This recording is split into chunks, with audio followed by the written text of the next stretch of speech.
नमस्कार दोस्तों, हमने पिछले वाली क्लास में एक वंश का जिक्र पढ़ा था और उस वंश का नाम था सैयद वंश। और सैयद वंश के बाद में लास्ट लाइन हमने ये लिखवाई थी कि इसका अंतिम जो शासक था अलाउद्दीन आलम शाह, जो कि 1445 से लेकर 1451 तक शासक रहा और उसने खुद को बेलो लोदी को सारा काम सौंप कर ये बदायूं चला गया था। ये लास्ट लाइन थी। उसके बाद एक नया वंश दिल्ली सल्तनत में आया और उसी वंश का आज की क्लास में हम अध्ययन करने वाले हैं। नया जो वंश था, नाम से पता चलता है बहलोल लोदी। तो नया वंश जो आया वो लोदी था और इसी लोदी वंश का जो प्रारंभ किया वो प्रारंभिक शासक थे बहलोल लोदी। लोदी वंश अंतिम वंश था सल्तनत काल की हम बात करें तो उसके बाद में मुगलों का प्रारंभ हो गया था। तो इसी लोदी वंश की चर्चा करें तो लोदी वंश जो है वो 1451 से लेकर 1526 तक लोदियों का शासन रहा। 75 साल तक इनका शासन रहा और 3 महत्वपूर्ण शासक रहे। टाइम पीरियड काफी बड़ा था 75 साल, लेकिन शासक मात्र 3 ही थे। मतलब इनका सभी का कार्यकाल थोड़ा सा लंबा रहा। इसमें से जो पहले शासक आए थे बेलो लोदी और इनका कार्यकाल रहा था 1451 से लेकर 1489। देखो परीक्षा में कभी ये पूछा नहीं जाता कि इनका कार्यकाल कितना होता है। बस मैं जहां आपको मैं ज्यादा जोर दूं वो आपको याद रखना है। बेलो लोदी से संदर्भित यदि हम बातें करें तो बेलो लोदी की कुछ बातें महत्वपूर्ण है। पहली जो बात है, देखो लोदियों की हम सामान्य से बात करें तो लोदी अफगान थे। अफगानिस्तान से बलबन के समय से ही अफगान व्यक्तियों को सेना में भर्ती किया जाता था और धीरे धीरे ये अफगान है वो थोड़े शक्तिशाली होते गए और सल्तनत काल के अंत में वो शासक के रूप में स्थापित हो गए। अब अफगानों की एक खास बात होती है कि अफगान जो सरदार होते हैं वो खुद को एक समानता पर आधारित सिद्धांत को मानते हैं। राजत्व का जो सिद्धांत होता है, एक तो शासक पावरफुल होता है और उसके जो अधीन होते हैं वो सामंत होते हैं अलग अलग। लेकिन अफगानिस्तान में आज भी हम देखें तो विभिन्न कबीलाओं के बीच में समानता का सिद्धांत होता है, कोई बड़ा छोटा नहीं होता। तो पहली जो चीज बेलोल लोदी के संदर्भ में याद रखने, इसने अफगानों में अफगानों का जो समतामूलक सिद्धांत था इसको लागू किया। बड़ी इंटरेस्टिंग सी कहानी है इसकी कि बेलोल लोदी जो था जब शासक बना तो जब उसका कोई सरदार नाराज हो जाता था तो वो घर चला जाता था और अपनी तलवार निकाल के उसके हाथ में दे देता था कि मुझसे कोई गलती हो गई है तो मुझे राजा से हटा दो और आपकी इच्छा हो उसको राजा बना दो। कभी कभी तो वो अपनी पगड़ी है उनके पैरों में रख देता था। तो ये जो सिद्धांत आया ये समतामूलक सिद्धांत था, अर्थात अपने जो अमीर वर्ग जो था उसमें राजा कोई अलग से नहीं था, राजा भी अमीरों के बराबर ही था। उन्होंने अपने आप को अमीरों में मसनद ए आली कहा जाता था। ये यूं कहे कि देखो ये नहीं है कि अमीरों को अपने पुत्र के समान मानता था, इसका अर्थ तो ये है, लेकिन वो खुद को समकक्ष जरूर मानता था पुत्र। ये एक नाम तो ये आया है इसने तांबे के बेलोली सिक्के चलाए। बेलोल लोदी ने एक सिक्के का निर्माण करवाया था जिसका नाम था बेलोली सिक्का और ये तांबे का था। कोई ज्यादा महत्वपूर्ण बात नहीं है। देखो इसने जौनपुर को पुनः जीता था। बस एक उपलब्धि इसकी, यदि राज्य विस्तार की बात करें, मैंने कहा कि तैमूर के समय से ही दिल्ली सल्तनत बस सिमट का सिकुड़। सैयद वंश में तो बिल्कुल यूं देखो आप, सैयद वंश के अंतिम शासक के समय तो दिल्ली सल्तनत जो थी वो केवल दिल्ली तक सीमित हो गई थी। बेलोल लोदी शासक बने तो उसके समय केवल विद्रोहों को दबाने का काम किया और जौनपुर जो था, जौनपुर को इसमें वापस मिलाया था। जौनपुर के शासक हुआ करते थे महमूद शाह की मृत्यु के बाद में मोहम्मद शाह बने थे और हुसैन शाह के समय है इसको दिल्ली सल्तनत में वापस मिलाया था बेलोल लोदी। 2 चीजें महत्वपूर्ण याद रखनी है।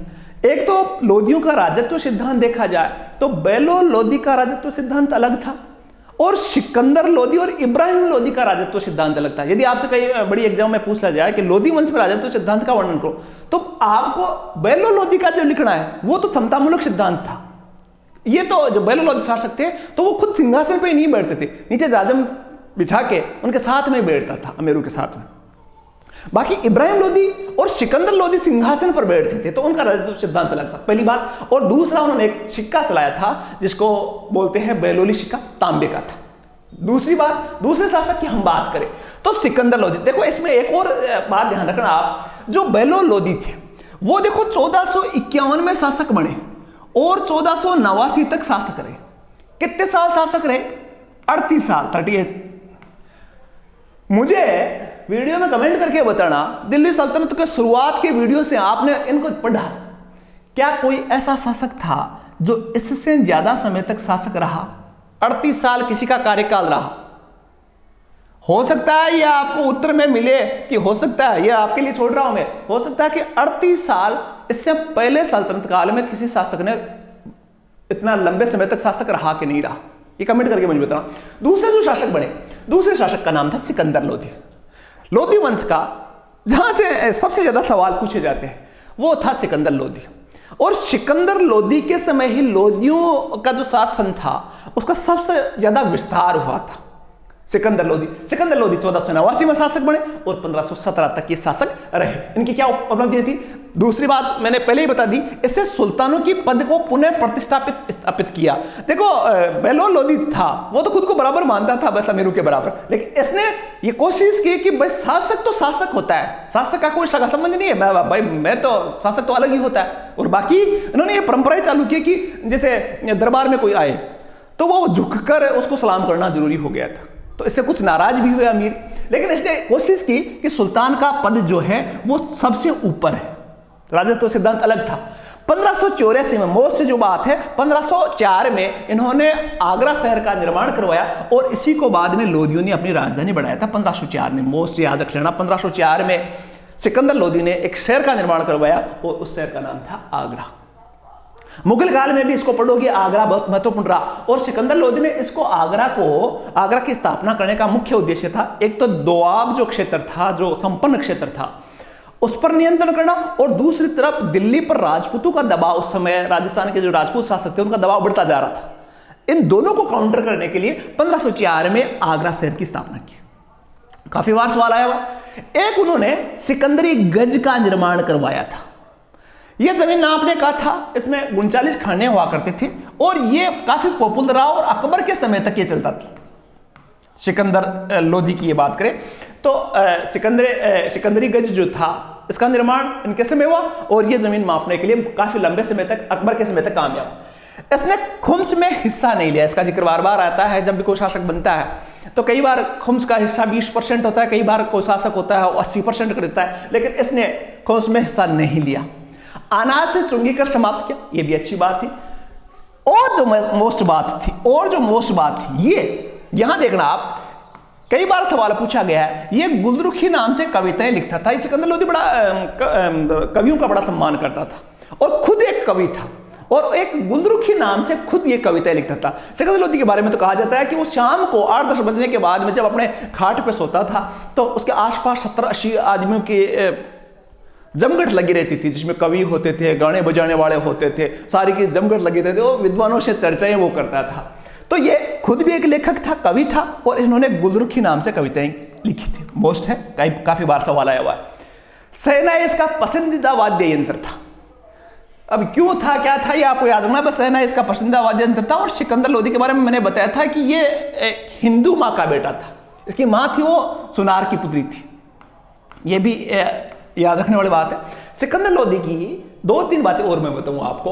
2 ग्रंथों की रचना जो थी वो उसके समय हुई। पहला एक ग्रंथ आया था लज्जत-ए-सिकंदर शाही, याद रखना, लज्जत-ए-सिकंदर शाही।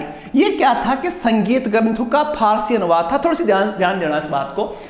सिकंदर लोदी के समय भारतीय जो संगीत ग्रंथ थे उनका फारसी में एक अनुवाद करके एक बुक बनी जिसका नाम था लज्जत-ए-सिकंदर शाही। और ये पहली किताब थी, ध्यान देना, ये पहली किताब थी भारतीय संगीत की जिसका फारसी में अनुवाद हुआ। यदि आपसे कोई पूछ ले कि भारत के संगीत ग्रंथों का पहली बार फारसी में अनुवाद किस ग्रंथ में हुआ, उत्तर आएगा लज्जत-ए-सिकंदर शाही। दूसरा एक और ग्रंथ था फरहंग-ए-सिकंदरी। फरहंग-ए-सिकंदरी जिसको तिब्बत-ए-सिकंदरी भी कहा जाता है, लेकिन अपने को याद फरहंग-ए-सिकंदरी याद रखा है। ये भारत के आयुर्वेद के जो ग्रंथ थे उनका फारसी में अनुवाद किया गया था। एक व्यक्ति थे जिनका नाम था मियां भुआ, मंत्री थे सिकंदर लोदी के, इन्होंने ही इस ग्रंथ का अनुवाद करवाया था। दोनों मोस्ट है, दोनों याद रखना। यदि स्थापत्य कला की बात करें तो सिकंदर लोदी ने आगरा शहर का निर्माण करा, ठीक है। उनके समय उनके एक मंत्री हुआ करते थे मियां भुआ, उन्होंने दिल्ली में एक मोठ मस्जिद का निर्माण करवाया था, जिसके लिए मैंने एक शॉर्ट वीडियो बना रखा है, लेकिन फिर भी इसका नाम याद रखना। मोठ मस्जिद का निर्माण जो है वो मियां भुआ ने करवाया था। किसके शासनकाल में? सिकंदर लोदी का। इसका नाम भी बड़ा इंटरेस्टिंग है, मोठ मस्जिद। और इसके बारे में कहानियां है कि सिकंदर लोदी ने इस अपने मंत्री मियां भुआ को एक मोठ का दाना दिया था और मियां भुआ बड़ा होशियार आदमी था। इसने सोचा कि इस एक मोठ के दाने से मैं कुछ अजीब करके दिखाऊंगा, और उसने उस मोठ के दाने को खेत में बीजा। एक मोठ का दाना उगा, उसके बाद बहुत सारे मोठ लगे, फिर उन बीजों को वापस निकाला, फिर वापस बीजा, फिर मोठ पैदा हुए।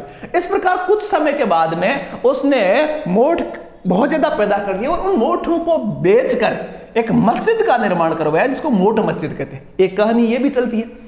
दूसरी बात यह कि एक बार मियाँ बुआ है जो एक मस्जिद में गए हुए थे और एक पक्षी है वो अपने चोंच से एक मोठ का दाना लेके जा रहा था और वो मोठ का दाना है वो मियाँ बुआ के हाथ में गिर गया था। तो उसने सोचा कि ये खुदा ने मुझे सौंपा है किसी बड़े काम के लिए, और उसी मोठ से बाद में एक मस्जिद का निर्माण हुआ जिसको बोलते हैं मोठ मस्जिद।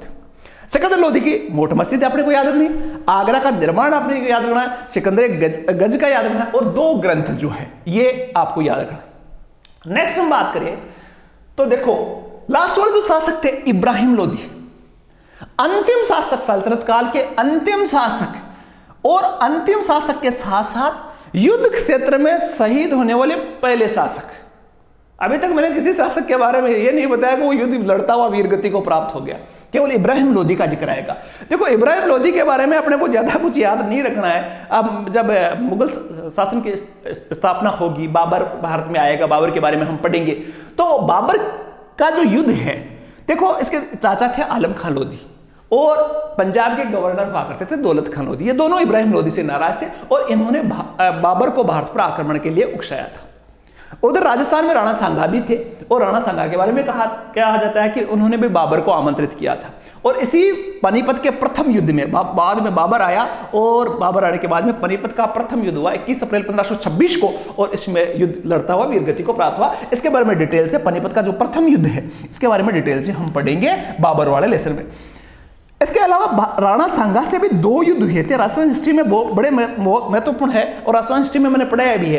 1517-18 में एक युद्ध हुआ था इब्राहिम लोधी और राणा सांगा के मध्य, खातौली का युद्ध, और इस खातौली के युद्ध में राणा सांगा ने इब्राहिम लोधी को परास्त कर दिया था।